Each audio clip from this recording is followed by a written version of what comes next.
going on YouTube? Before we jump into the presentation, I just want to introduce myself to the new viewers. This is David with the Humble Marksman channel. If you like handguns, competition shooting, and over-analysis, then I'm your huckleberry, and please consider subscribing.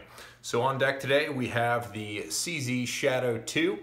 I just want to go ahead and give you guys a fair warning. So for brevity's sake, I'm about to refer to the Shadow 2 as the Deuce about 100 times.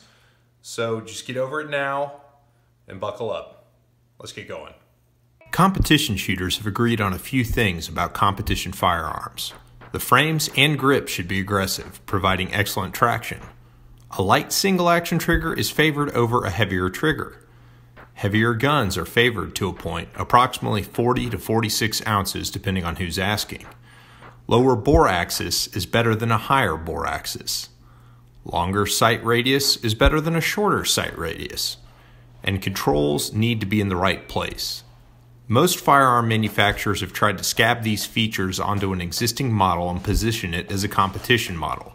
CZ went another way. CZ pulled its shooting teams throughout the world and refined their already excellent design to build a competition firearm from the ground up. Before we go much further, it's worth noting that there are divisions that govern the features of the guns permitted to compete in them. In USPSA, or its parent organization IPSC, or IPSC, there's the production division. Pistol actions in production are limited to striker fire or double single action. In IPSC, the first trigger pull must be over 5 pounds. All starts must be fully decocked, hammer down. In IPSC, internal modifications other than fitting are basically forbidden, and that includes polishing and smoothing the action. In USPSA, external modifications of the firearms are generally prohibited.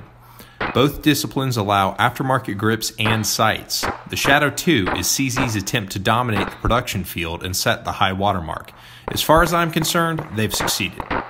So what is it that makes the Shadow 2 more special than the Shadow 1? I've done a side-by-side video diving into all of the features next to each other on the table, but we'll look at the gun as it is by itself. The frames are elongated in the grip area, adding about 1/10 of an inch. This changes how the gun fits in most people's hands.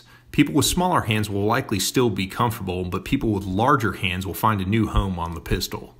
The cut in behind the grip tang is slightly deeper, keeping a consistent trigger reach with the old 75s. The front and back straps are now checkered, providing excellent bite, gluing the gun to your hand. Unfortunately, the grip panels that ship with the pistol are handsome, but unfortunately they're not up to the task of keeping it cemented in your hand. You may want to pass on these for another option. Further, the frame's heft was increased. CZ's closest rival in the production division handgun world is his Italian cousin Tanfoglio, specifically with the stock line of pistols. The stock 2 boasts a porky 44 ounces, with most of the mass non-reciprocating located in either the frame or the heavy bull barrel, or the less popular stock 3, which is basically the same as a Shadow 2, or a Shadow 2 is the same as the stock 3. The Shadow 2's frame is enlarged laterally, adding mass, but the slide cut is at an aggressive angle to keep the weight down on the slide. Couple that with the slide in-frame design and you have a skinnier, lighter slide that's been further relieved with cutouts. The real benefit of a heavy pistol is not mitigating recoil. It has nothing to do with it. I've done videos contrasting muzzle climb on the SP01 versus the 75B. Muzzle rise is identical between the guns. It doesn't dampen sight climb or somehow soak up recoil magically, but what it absolutely does do is allow the gun to settle down and recover from recoil faster, as well as help reduce the lateral movement of trigger pulls. So the amount of time cleaning up sight pictures after the gun is fired is reduced, and the amount of tolerance for a suboptimal trigger pull is increased somewhat.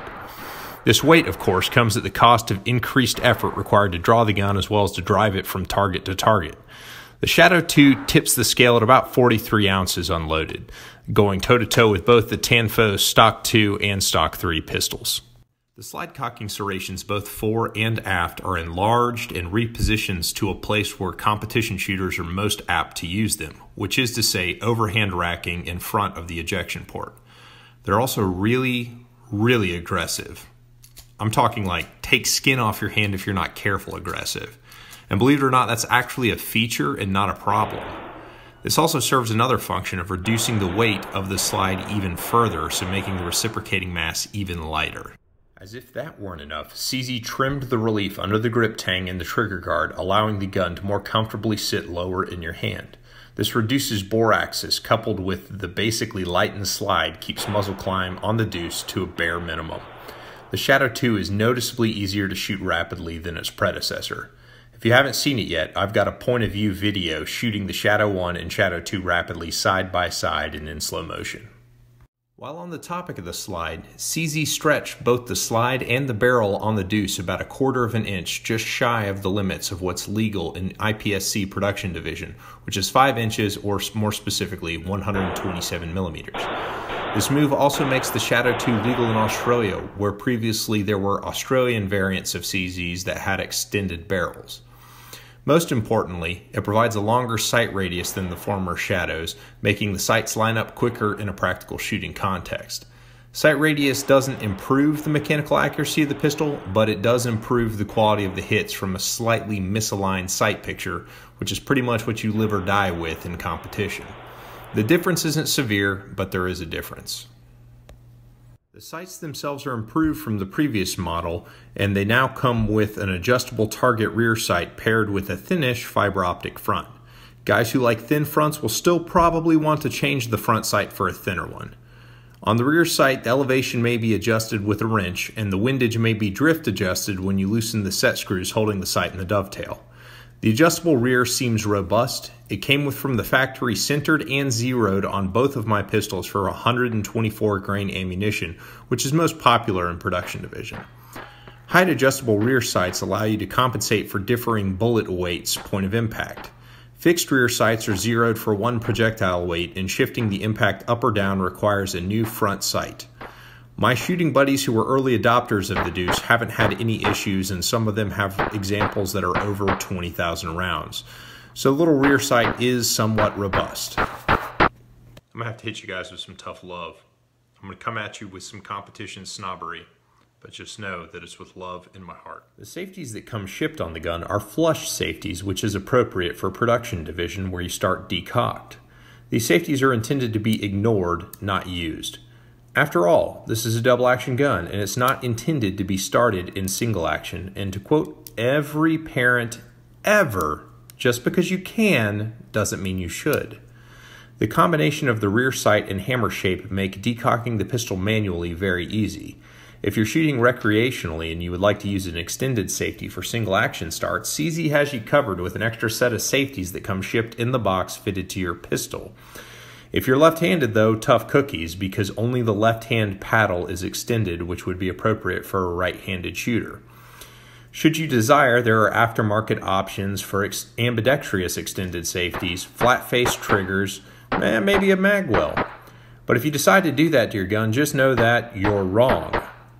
God has probably killed a kitten due to your sitting. This is a production gun, guys.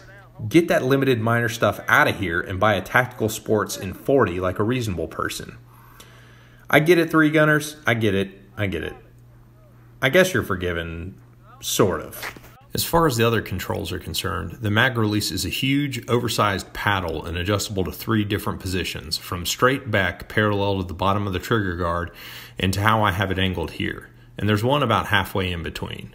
My paddles are Loctited, and while I love y'all, I'm not going to bother showing you. Enjoy this artist rendition instead. The mag release requires a T10 Torx bit to loosen, and that is not provided with the wrenches that come in the box. The oversized paddle is fantastic. You can't miss, and even marginal presses on the mag release will spit the mags out. You lefties, don't worry, you can switch it over to the other side should you desire. The finish is CZ's Polycoat. I'm generally a fan of the Polycoat as it's pretty durable. Between my 2 Shadows in Urban Gray, one is wearing predictably, where the finish thins and then finally lets go to expose a bit of bare metal at the high points or the sharp corners, but the other one is flaking off. Cosmetically this is annoying, but really look where the metal is poking through on the Polycoat. Notice how the frame finish is the same color as the slide, which has a nitride treatment? The entire frame has a nitride treatment underneath the Polycoat. CZ uses cast frames, which means there may be voids or bubbles in the casting. Rather than spot weld imperfections, to keep costs down, they coat it with a Polycoat to make the holes go away. I've heard of other Urban Gray models having this issue. I may one day elect to send this to CZ and let them refinish it under a warranty claim. Right now I don't care enough and it kind of matches the grips, so I'm good with it. Take that with a grain of salt, as I have a sample size of 2 and one's fine and one's not. For a gun that's this expensive, I should probably be upset about it, but I promised the gun was going to wear there anyway on a long enough timeline. These are my competition guns and all of them get beat up with use. The trigger on both of my guns came pretty squared away. My 2 examples came dialed in with a pretty smooth 9-pound double action and about a 3¼ pound single action. Double action is pretty linear with little to no stacking. Single action does have some creep, which is common on CZs. The reset is short, just like the previous iterations. If you want to impress your buddies at the range, you can drop a spring kit in and polish the contact points to drop down the double action pull weight. Or you can fit a CZ competition hammer to reduce the single action weight. In my opinion, the trigger is pretty well squared away out of the box. I will probably swap the springs on it, maybe. The Deuce ships with 3 anti-friction coated 17-round magazines. The gun is backwards compatible with other CZ75 magazines, but my old competition 16-rounders don't work all that great in them. It could be the magazine springs, as my old magazines are pretty long in the tooth and are due for a spring change. The 18-round SP01 magazines function great. Regardless, the 17-round magazines are what I would recommend, and you can purchase them from Metgar for about $22 to $27 depending on where you find them. Speaking of the box, in the box come a baggie of excess recoil buffers, some assorted Allen keys specifically for the grip screws, but not the wrench with the Torx bit for the magazine paddle, extra safeties with the extended safety on the left-handed side, and some stuff you don't care about, like a manual, a gun lock you'll never use, and a warranty card. The test target appears to be a crapshoot. Neither of mine came with them, but all my buddies with black deuces did. This box is decent quality, and it will look great in your closet, being ignored with all the other ones. As far as accuracy is concerned, it's a tack driver. I was immediately as accurate with the Deuce as I was with my Accu Shadow with the same load when shooting off hand. I don't bench rest guns because that data isn't important to me, as it's not usable in a match environment. A good group for me at 15 yards is sub 2 inches, with an average group about 2½ inches, measured from the outside edge to outside edge. Both my Shadow 2s can achieve this level of accuracy if I do my part. At the time of filming this, I've had exactly 2 malfunctions through about maybe 3,000 or 4,000 rounds. One was a flipped primer, which is totally my bad when reloading ammo, and the other, the slide stuck out of battery a fraction of an inch. This could have been the projectile contacting the rifling and holding it out of battery slightly that just needed a tap, or it just didn't go all the way home.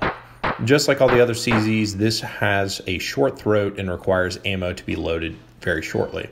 The barrel is also nitrided, which means it's not great for getting reamed. So what I recommend you do is, if you're reloading and you've got your heart set on 124 grain projectiles, is check out the S&S Casting 125 grain tapered cone projectile. You can load these out to about 1.125 or 1.13 and you'll be just fine. Guys who are shooting FMJ factory rounds, this is not going to be a concern with you. It will eat them all day long. As far as actually shooting the Shadow 2, it's brilliant. The Deuce is absolutely brilliant. The gun does indeed settle down faster and recover quicker from recoil.